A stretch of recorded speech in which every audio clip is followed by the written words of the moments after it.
Libra, the new moon in Sagittarius is on December 2nd. So we begin December with the new moon energy, and it's in a sector of your world, of your chart, that is about communication. And this is going to be really important for you as the weeks roll on. It's not just communication. It's also about what else can I know? What else can I learn that will make my life easier? If there's been any place in your life where you've been frustrated because you didn't know how to do something, this is a time to make a promise to yourself just to figure it out, whether it's how to access something on your computer or a program or your phone. This is a time to get information so your life is easier and you feel freer in your life and not frustrated. On the 7th of December, we have Mars going into your sign. It will be there for 8 months instead of 2 because in March of 2014, Mars will go retrograde in Libra. What does this mean for you? Mars in your sign, Mars is the motivating factor. Now, you'll hear other astrology talk about Mars as the warrior planet, and it is. Mars is the defensive planet, and it is. It is about standing up for yourself. It is the fighting planet.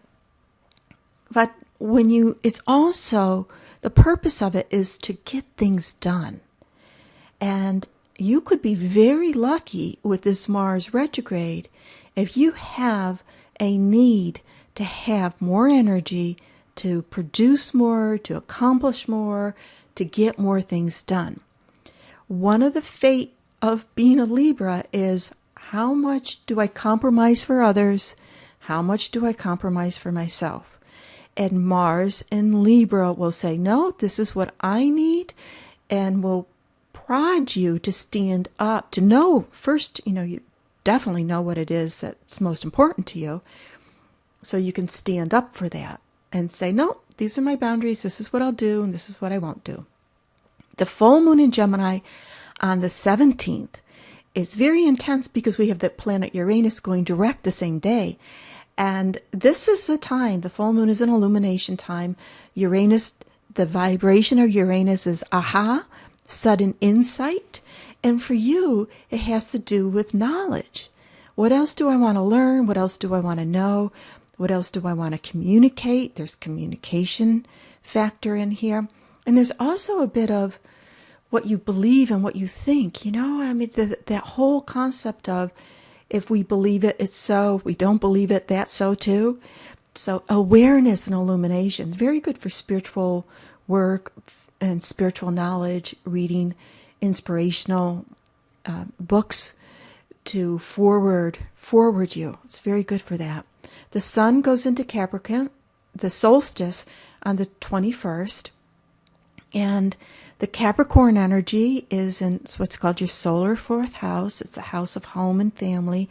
But it's also represents a place of your inner world. So there's this inner world switch that's coming on the 21st.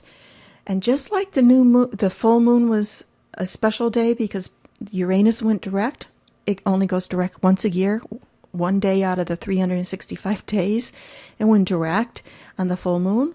Well, Venus goes retrograde one day out of every 18 to 20 months, and it's going retrograde on the Capricorn solstice. So this is an important day to have this awareness of around relationships.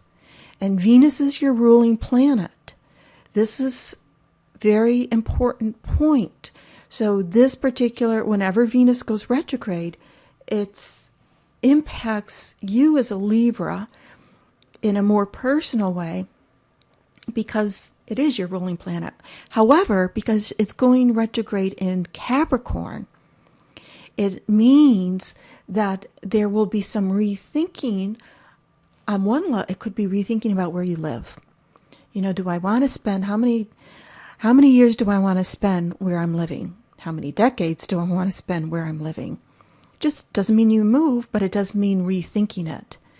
Rethinking your and what you also putting some value into doing some deep inner work, some psychological work, where you understand yourself in a deeper way.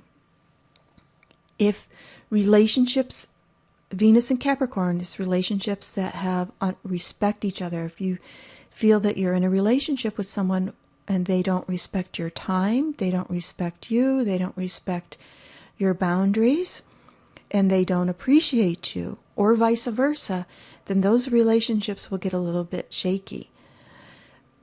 We end the month on the 30th. We have an exact Mars square Pluto, but the Mars-Pluto energy is also, see Mars over here in your sign, Libra, is also squaring Mercury. And so for the couple of days leading up to this exact square, there's this intensity of communication, and which can be good if you feel that.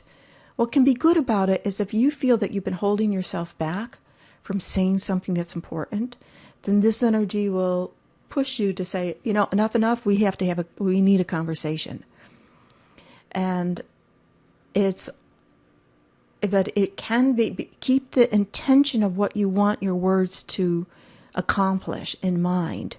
So it doesn't go into an argument where there are hurt feelings and wounding. So keep the intention. What's the intention of why I need to say this? What result do I want to have from this conversation? And it can forward the relationships. We end the year with the moon being in Capricorn, and on the New Year's Day, we will have the new moon. So this is perfect symbology of releasing the past and allowing for the new to begin. So this releasing energy of the New Year's Eve and preparing for a brand new year.